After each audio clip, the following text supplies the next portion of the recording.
Last class நம்ம வந்து வேரியேஷனல் principal, homogeneous equations அதெல்லாம் எப்படி சால்வ் பண்ணுறது அப்படின்றத வந்து பார்த்துருப்போம். இப்போ நம்ம வந்து செஷனில் நெக்ஸ்ட் கேட்டகரி வந்து பார்க்கலாம். இது வந்து லீனியர் டிஃபரன்ஷியல் ஈக்குவேஷன். ஸோ இந்த லீனியர் டிஃபரன்ஷியல் ஈக்குவேஷனுடைய ஃபார்ம் எப்படி இருக்கணும்னா dy by dx plus py equal to qன்னு இருக்கணும்.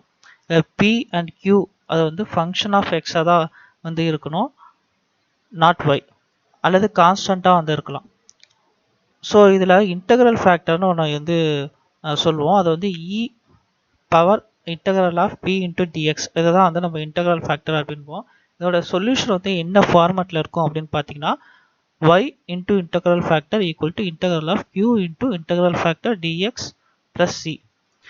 ஸோ இதோட ப்ரொசீஜர் என்ன அப்படின்னு பார்த்தோன்னா, ஃபர்ஸ்ட் நம்ம கொடுத்துருக்கக்கூடிய ஈக்குவேஷன் லீனியர் டிஃபரன்ஷியல் ஈக்குவேஷனாக இருக்கும் பட்சத்தில் அது வந்து ஃபர்ஸ்ட் ஆர்டர் dy by dxஆக வந்து இருக்கணும். Next plus py equal to க்யூவாக இருக்கும். இந்த க்யூவில் வந்து பார்த்தீங்கன்னா only it's a function of எக்ஸாக தான் இருக்கணும். அங்கே வந்து ஒரு y கோஆர்டினேட் எதுவுமே வந்து இருக்கக்கூடாது. yன்ற டேர்ம்ஸ் அந்த ஃபங்க்ஷன் வந்து இருக்கக்கூடாது. ஓகேவா. நெக்ஸ்ட் வந்து பார்த்தீங்கன்னா இன்டெக்ரல் ஃபேக்டர் வந்து கண்டுபிடிக்கணும். அதுக்கப்புறம் நம்ம டைரெக்டாக சொல்யூஷனை வந்து ஃபைண்ட் அவுட் பண்ணலாம். ஸோ இப்போ ஒரு சம் பார்த்தோன்னா ஈஸியாக புரியும். So X plus 1 into dy by dx minus y e power X plus 1 the whole ஸ்கொயர்னு இருக்குது. ஸோ நமக்கு என்ன ஃபார்மெட்டில் வேணும், dy by dx ஃபார்மெட்டில் வேணும். ஸோ இதை எக்ஸ் ப்ளஸ் 1 நம்ம வந்து டிவைட் பண்ணுறோம். ரெண்டு பக்கமும் வந்து 1 by எக்ஸ் ப்ளஸ் 1ஆல் டிவைட் பண்ணும்போது இது கேன்சல் அவுட் ஆகிடும். இப்போ இந்த ஃபார்மெட்டில் இருக்கும். ஸோ இப்போ இதில் வந்து p வந்து பார்த்தீங்கன்னா minus 1 by x plus 1, q வந்து e power x into x plus 1. இதில் integral factor integral p into dx கண்டுபிடிச்சோம் அப்படின்னா இதோட ஃபார்முலா நமக்கு தெரியும். log f of xனுடைய இன்டெகிரேஷன் பார்ட்டு இப்படி தான் இருக்கும். இதை பற்றி நம்ம லாஸ்ட் கிளாஸ் நம்ம சொல்லியிருப்போம் படத்துலேயே. ஸோ அதை நம்ம சப்ஸ்டியூட் பண்ணோம் அப்படின்னா e power integral of p into dx equal to 1 by x plus 1ன்னு இருக்கும். அதை மறுபடியும் எகெயின் ஈக்குவேஷன்ஸில் y இன்ட்டு இன்டெக்ரல் ஃபேக்டர் என்னது 1 by x plus 1 equal to integral of q வந்து என்னது e power x into x plus 1. அதுக்கப்புறம் integral factor 1 by x plus 1 into டிஎக்ஸ்ன்னு இருக்கும். இது ரெண்டும் கேன்சல் ஆகிடும். அப்போ e power x into dx நமக்கு எகெயின் e பவர் எக்ஸ் தான் வரும். ஸோ இதுதான் வந்து நமக்கு solution y by x plus 1 equal to e power x plus c. So இதே மாதிரி வந்து பார்த்திங்கன்னா இங்கே வந்து எக்ஸ் கியூப் மைனஸ் எக்ஸ் இருக்குது. ஸோ இதை ஃபஸ்ட்டு நம்ம ஆஸ் யூஷுவல் டிவைட் பண்ணுறோம். டிவைட் பண்ணிவிட்டு அதுக்கப்புறம் இதை நம்ம எக்ஸை காமனாக வெளியில் எடுக்கிறோம். எக்ஸை காமனாக வெளியில் எடுத்தால் X power 4 minus 2 X square plus 1 இது வந்து X square minus 1 the whole square ஃபார்மேட்டில் வரும். மறுபடியும் அதை நம்ம கேன்சல் அவுட் பண்ணோம் அப்படின்னா நமக்கு q வந்து பார்த்திங்கன்னா எக்ஸ் ஸ்கொயர் மைனஸ் 1ன்னு வரும். p வந்து பார்த்தீங்கன்னா minus 3 x square minus 1 by x cube minus எக்ஸ்ன்னு இருக்கும். ஸோ இதையும் நம்ம ஃபர்தராக சிம்பிளிஃபை பண்ணலாம். அந்த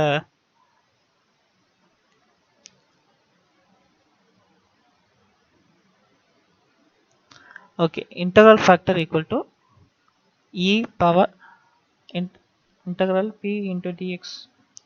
அப்போ இன்டெக்ரல் p இன்ட்டு டிஎக்ஸ் அப்படின்னா p வந்து minus 3 x square minus 1 by x cube minus x into டிஎக்ஸா. இப்போ கீழே இருக்கிறத டிஃப்ரென்ஷியேட் பண்ணால் மேலே இருக்கக்கூடிய டேர்ம் வருமா. ஸோ அப்போ இதை வந்து minus log x cube minus எக்ஸ்னு எழுதிக்கலாம். ஸோ இந்த லாக்ன்றதுனால இந்த மைனஸ் மேலே போகும்போது பவர் மைனஸ் 1ன்னு வரும். ரெண்டு பக்கமும் எக்ஸ்பிளனேஷன் எடுத்தோம் அப்படின்னா இது 1 பை எக்ஸ் கியூப் மைனஸ் எக்ஸ்னு வரும். ஸோ அது எகெயின் வந்து நம்ம solution y into integral factor 1 by x cube minus x equal to integral of q வந்து என்னது எக்ஸ் ஸ்கொயர் மைனஸ் 1. அப்போ x square minus 1 by x into x square minus 1 அப்படின்னு போடுவோம். இந்த எக்ஸ் கியூப் மைனஸ் எக்ஸில் எக்ஸை வெளியில் எடுத்துகிறோம்.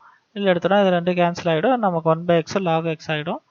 ஸோ ஆஸ் யூஷுவல் நம்ம வந்து சொல்யூஷன் ஃபைண்ட் அவுட் பண்ணிடுவோம். அடுத்து வந்து பார்த்திங்கன்னா இதே மாதிரி தான் நம்ம சைன் எக்ஸை டிவைட் பண்ணுவோம். அப்போ p equal to 2 by sine எக்ஸ்னு வரும். q equal to tan cube x by 2 by sine எக்ஸ்னு வரும்.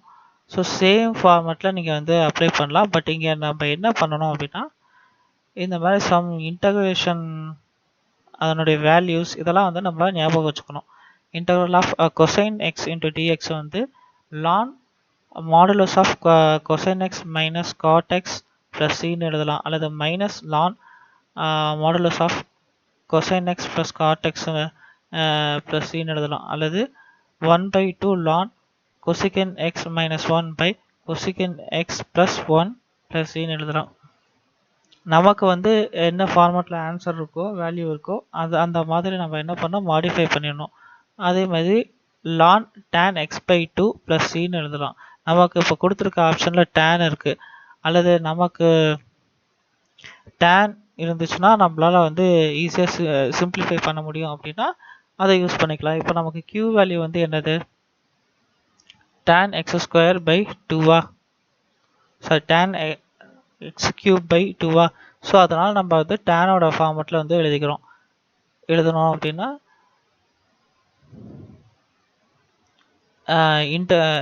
இன்டகரல் p இன்ட்டு dx அப்படின்றது வந்து 2 ln tan x/2ன்னு இருக்கும். ஸோ லாக் இந்த 2 வந்து பார்த்தீங்கன்னா பவருக்கு மேலே போயிடும், x² மாதிரி tan² x/2ன்னு ஆகும். ஸோ பவரும் லானும் இது கேன்சல் ஆகிட்டு tan² x/2ன்னு கிடைக்கும். ஸோ அதை சப்ஸ்டியூட் பண்ணோன்னா இந்த வேல்யூ கிடைக்கும். இப்போ இதில் வந்து sin x வந்து நமக்கு வந்து கேன்சல் கன்வெர்ட் பண்ணுறதுக்கு நம்ம sin x is equal to 2 sin x/2 cos x/2ன்னு வரும். ஸோ இந்த trigonometrical ஃபார்முலாவே நம்ம என்ன பண்ணுவோம், சப்ஸ்டியூட் பண்ணுவோம். ஸோ சப்ஸ்டியூட் பண்ணோம் அப்படின்னா tan power 4 x/2 into tan x/2/2 sin x/2 cos x/2ன்னு இருக்கும். இதில் வந்து அதாவது tan 5 x/2ன்னு இருக்கும். அதில் வந்து ஒரு டேனை வெளியில் எடுத்தோம்னா நமக்கு secant x/2/2 cos x/2ன்னு இருக்கும். ஸோ முழுக்க நம்ம என்ன பண்ணோம்னா நிறைய ட்ரிக்னாமெட்ரிக் ரிலேஷன்ஷிப்ஸ் இருக்கும், இன்டெக்ரல்ஸ் இருக்கும், அது எல்லாத்தையுமே நம்ம வந்து மெமரைஸ் பண்ணணும். அப்போனா தான் இந்த மாதிரி சம்ஸை வந்து நம்ம வந்து என்கவுண்டர் பண்ணும்போது நல்லாயிருக்கும். ஸோ அப்போது அதை நீங்கள் ஃபர்தராக சிம்பிளிஃபை பண்ணிங்கன்னா இப்படி தான் வரும், 1/2 into integral of tan power 4 x/2 sec² x/2ன்னு வந்து இருக்கும். ஸோ இப்போ இது வந்து tan x/2 tன்னு எடுத்துக்கிட்டிங்க அப்படின்னா நமக்கு dt = 1/2 இன்ட்டு sec² x/2 dxஆக இருக்கும். இப்போ அட் லாஸ்ட் நமக்கு t⁵/5 + cன்னு இருக்கும்.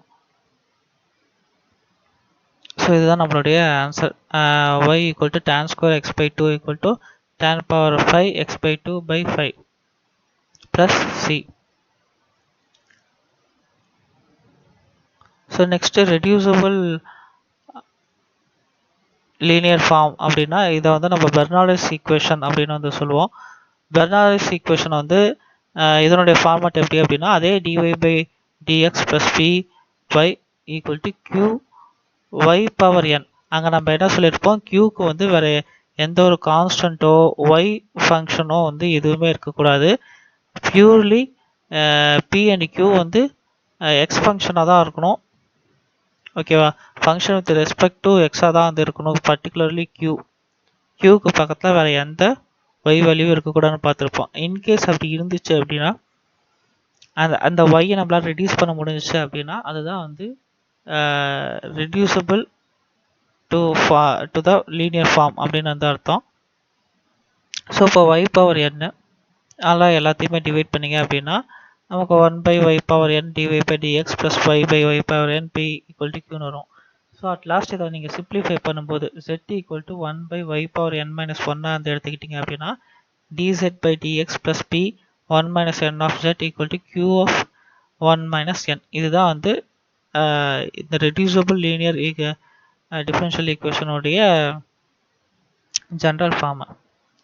ஓகேவா, ஸோ இதை வந்து எப்படி, இது ரொம்ப சிம்பிள். இதை பார்க்க தான் வந்து எப்படி இருக்குது, ஆனால் ரொம்ப சிம்பிளாக இருக்கும்.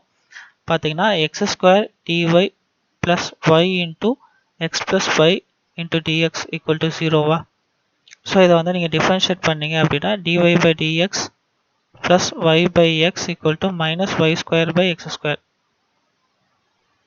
ஸோ இப்போ நமக்கு வந்து என்ன டேர்ம் வந்து இங்கே க்யூவில் வந்து இருக்குது அப்படின்னு பார்த்தீங்கன்னா ஒய் ஸ்கொயர் வந்து இருக்குது. அப்போ 1/y² நம்ம வந்து டிவைட் பண்ணிடுறோம். டிவைட் பண்ண வாட்டி நம்ம செட் ஈக்குவல் டு -1/yன்னு எடுக்கிறோம். ஏன் -1/yன்னு எடுக்கிறோம்னா இங்கே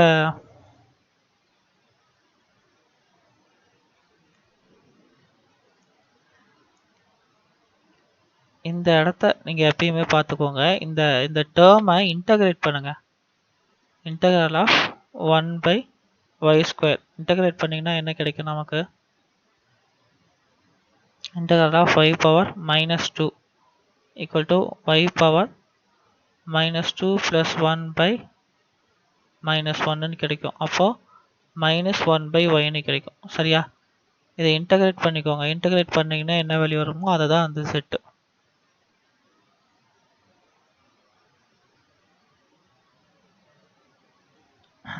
இதே ஃபார்மேட்டே வந்து எல்லா சம்முக்கும் சப்ஸ்டிட் பண்ணீங்க அப்படின்னா ரொம்ப ரொம்ப ஈஸி. இப்படி இதுதான் செட்டு dz/dx.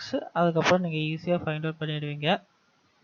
அதுக்கப்புறம் அவ்வளோதான், ஃபார்மேட் உங்களுக்கு அழகாக வந்துடும். இதுக்கு மேலே அப்படியே ஃபர்தராக ஈஸியாக போட்டுருவீங்க. அதே சேம் ஆஸ் யூஷுவல் மேலே நம்ம சொன்ன அதே ஃபார்மேட்லாம் வந்து பார்த்தீங்கன்னா இருக்கும். நெக்ஸ்ட் சம்மும் பார்த்தீங்கன்னா x into dy/dx plus y log y equal to xy e power x. இப்போ divided by xy all divide பண்ணோம் அப்படின்னா இங்கே வந்து 1/y dy/dxன்னு இருக்கு. இப்போ 1/y நம்ம வந்து இன்டகிரேட் பண்ணோம் அப்படின்னா நமக்கு log yன்னு கிடைக்கும். இப்போ z equal to log y. அப்போ log y டிஃபரன்ஷியேட் பண்ணால் நமக்கு அகைன் 1/y into dy/dxன்னு கிடைக்கும். சப்ஸ்டியூட் பண்ணால் dz/dx plus 1/x into z into e power x. இங்கே as usual p equal to 1/x, q equal to e power x. இப்போ e power integral of 1/x into dx வந்து நம்ம at last integral factor xன்னு வரும். அப்போ z into x equal to integral of x into e power x into dx plus c. இப்போ final equation e power x காமனாக வெளியில் எடுத்தீங்க அப்படின்னா z into log y equal to, ஏன்னா இப்போ எல்லாம் முடிச்சாச்சு, இன்டகிரேஷன்லாம் முடிச்ச வாட்டி z equal to நம்ம என்னென்னு எடுத்தோம்னா log yன்னு எடுத்தோம். ஸோ அப்போ x into log y equal to e power x into x minus 1 plus cன்னு வரும். ஸோ இதே தான் இந்த கொஷனுக்கும். இந்த கொஷனில் வந்து என்னன்னு பார்த்தீங்கன்னா e power x வந்து must be a function of x தான் வந்து இருக்கணும். ஸோ அப்போ இந்த சீக்கன் y இருக்குது. சீக்கன் y-யால் நம்ம வந்து எல்லா இடமும் டிவைட் பண்ணுறோம். இப்போ இந்த 1/secant y வந்து நம்ம என்ன எழுதுகிறோம்? sin inverse cosecant, cos inverse secant. அப்போ cos y dy/dx minus tan yன்னு இருக்கா? இப்போ tan y வந்து sin y/cos yன்னு எழுதுவோம். ஆல்ரெடி ஒரு சீக்கன் y இருக்குது, அதை வந்து cos y மாறிச்சு அப்படின்னா ரெண்டும் கேன்சல் அவுட் ஆகிடும். ஓகேவா? ஸோ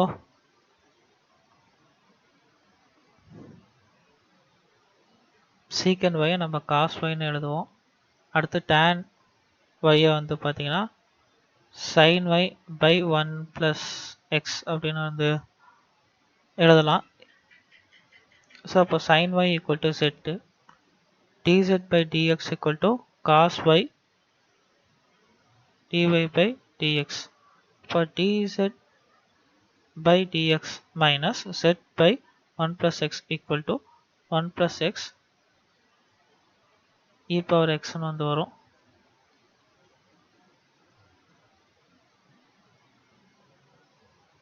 இப்போ p is equal to -1/x, q equal to 1 plus x e power xன்னு இருக்கும். அப்போ e power integral of p into dx equal to 1/1 plus x. இதை மறுபடியும் ஃபார்முலா சப்ஸ்டிட் பண்ணால் z into 1/1 plus x equal to integral of 1 plus x e power x into 1/1 plus xனா இது ரெண்டு cancel out ஆகிடும். அப்போ நமக்கு final equation sin y/1 plus x equal to e power x by cன்னு கிடைக்கும். இப்போ நம்ம வந்து எக்ஸாக்ட் டிஃபரன்ஷியல் ஈக்குவேஷன் வந்து பார்க்கலாம்.